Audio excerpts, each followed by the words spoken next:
Hello everyone, so this is the continuation video and here we will discuss about the canal wall down surgery. In previous video we discussed how we approach for the management of CSOM. Let's revise it quick. Okay, so we do a cortical mastoidectomy before proceeding for an intact canal wall or canal wall down surgery. After doing the cortical mastoidectomy, we approach the mastoid antrum and based on the content of cholesteatoma, we decide if the content of cholesteatoma is less in the mastoid antrum, we assume the disease will be less in the middle layer and we go for the intact canal wall surgery or the posterior tympanotomy since posterior wall of middle layer is being opened. And in the case the disease in mastoid antrum is mm, large, we consider the disease in the middle layer will also be more, so we go for canal wall down surgery. Now discussing about what happens in the canal wall down surgery.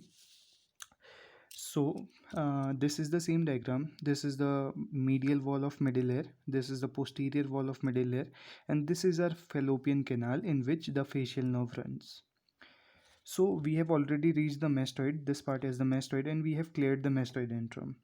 Now, since the disease in mastoid antrum is very large, the disease cannot be taken out through a facial recess. That is done in the case of intact canal wall. So in this case, we are going to remove a larger part of posterior wall, and that part removed is this. So this horizontal part above the fallopian canal is like a bridge. Okay. So this is what is known as facial bridge. Okay, and this vertical part lateral to the fallopian canal is what is known as facial ridge. So in canal wall down surgery, we take out this whole part, that is the facial bridge that is above the fallopian canal and facial ridge that is lateral to the fallopian canal. Now drawing another diagram showing it, we have removed this whole of this part above the fallopian canal. So if this is the medial wall of middle layer, this being the posterior wall, okay, and this is our mastoid. So here this part will be removed, means if the facial nerve runs like this, okay, this whole part will be absent. Okay, so now the mastoid cavity and middle layer cavity have become a single large cavity. Okay, they have become a single large cavity. More clearly we can see in this diagram.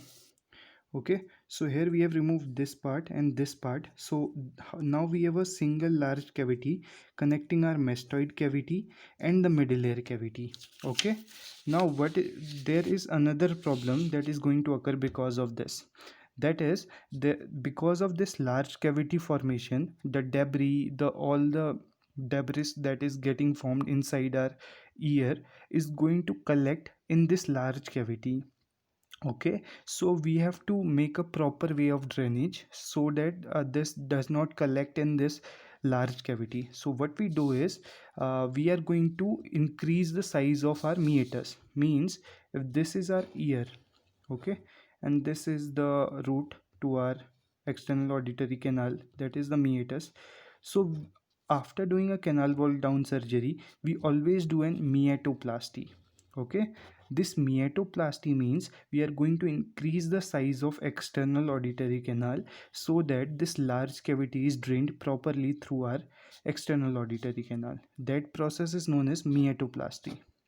Okay, now there are two methods of doing a canal wall down surgery. The first one being radical mastoidectomy and other one being modified radical mastoidectomy. Now we should know modified radical mastoidectomy is being preferred. We will know it soon why. So in radical mastoidectomy, as the name suggests, it is a radical surgery. In this radical surgery, all the healthy as well as unhealthy tissue is being removed. That is, all the mucosa of the middle layer and the ossicles are removed except for the stapes. Okay, this includes the removal of tympanic membrane also. And in this procedure of canal wall down, the chorda tympani nerve will be compromised. Okay, in both radical mastoidectomy and modified radical mastoidectomy. So in radical mastoidectomy we are removing everything, okay, plus since there is no function left now for eustachian tube, we also close the eustachian tube and there is no reconstruction done in this case. In case of modified radical mastoidectomy, only healthy tissue, okay, only unhealthy tissue is removed, okay, everything is not removed. We leave the ossicles that are healthy and later on we plan a reconstruction, or during the surgery only we go for reconstruction. Since here we are planning for reconstruction, eustachian tube is left open for ventilation and reconstruction is done. Now, the last thing that we should remember is, if now we know that MRM is better because we are doing reconstruction here, and air will be again be of some use in this case. But is there any case where radical mastoidectomy of use? Okay, so there are some cases where radical mastoidectomy uh, is comes in use. Okay, so here are three causes. If inner air is already dead, okay, then we have no benefit by preserving our middle air. Okay, so modified radical mastoidectomy in a case where inner air is already dead will be of no use. So here we go plan a radical mastoidectomy in a case of unresectable cholesteatoma and if there is a temporal bone neoplasm. These causes should be remembered thoroughly because these are one of the causes where we prefer radical mastoidectomy rather than modified radical mastoidectomy.